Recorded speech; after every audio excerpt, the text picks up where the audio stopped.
अभिनेता आमिर खान का फिल्म लगान गीत वास्तव में आज स्थिति बेस फिट बसुछि। देश में नीतिदिनिया घटना पलटि पेट्रोल डीजेल मूल्य वृद्धि, रेकर्ड भांगुची दरदाम वृद्धि। एमितिरे आमिर खान प्रोडक्शन हाउस पक्षरु एही गीतटी एबे सोशल मीडिया रे छाड़ी दिया जाइथिला, जहा द्रुत बेगरे भाइराल हेबा परे बीजेपी एकदम नियाबाण हो जाइछि। पद्मदल आरंभ कर देइछि सोशल मीडिया रे सफाई कार्य। दल पक्षरु तुरंत गीतटी डिलीट कर दिया जाइछि, किंतु बीजेपी रो मुह आंबिला कर देइछि मैथिली ठाकुर को एही विजुअल।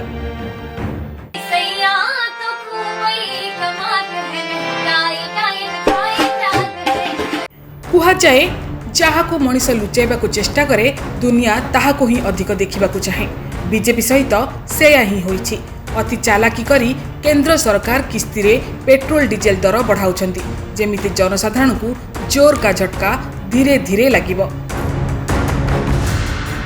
एमितिरे लोके फिल्म लगान रो गीत माध्यम रे निजर दुख कही मन हल्का करबा को चाहुथिले। ए गीत भाइराल होई किछि दिन परे ट्रेंडिंग लिस्ट हटि भी जाई थांता, किंतु ता पूर्वरु एहाकु सोशल मीडिया रु डिलीट करी निज गोडरे निजे कुराडी मारिछि बीजेपी।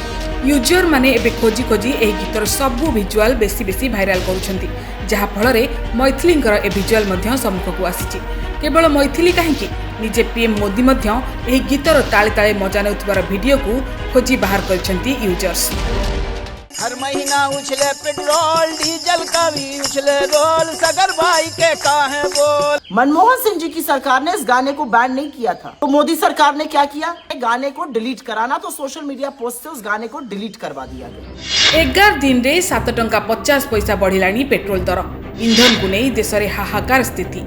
खर्च काट करने को पीएम मोदी परामर्श को एबे समर्थन करिसेंती अर्थमंत्री निर्मला सीतारमण। समस्या मुकुलिबा को वर्तमान पाई सीतारमण देइछन्ते 3F रो सूत्र, अर्थात फुएल बा इंधन, फर्टिलाइजर बा सार और फोरेक्स बा विदेशी मुद्रा भंडार उपरे विशेष ध्यान देबाकू आह्वान करिसेंती भारतर अर्थमंत्री, जहाकू नै आक्रोश रे देशवासी विरोधी टार्गेट रे केंद्र सरकार। पेट्रोलियम पदार्थ का दाम इसलिए बढ़ा है क्योंकि चुनाव अभी नहीं है। तो हमारे देश के प्रधानमंत्री की क्या मजबूरियां हैं जिसकी वजह से वो तेल और गैस रशिया और ईरान से नहीं खरीद रहे। Central excise duty on petrol and diesel was reduced by 10 rupees per litre.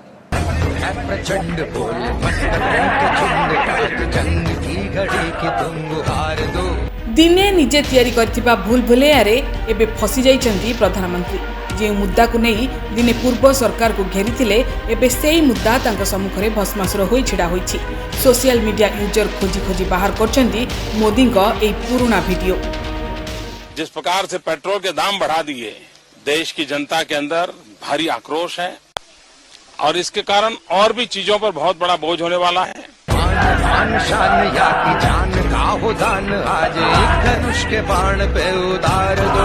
एकदा 7 पैसा पेट्रोल दर बढ़िथिला बोली सगड़ गाड़ी रे पार्लियामेंट रे पहुंचीथिले पूर्वतन प्रधानमंत्री तथा दिवंगत बीजेपी नेता अटल बिहारी वाजपेयी। एबे 7 टंकारु अधिक बढ़िलानी पेट्रोल दर।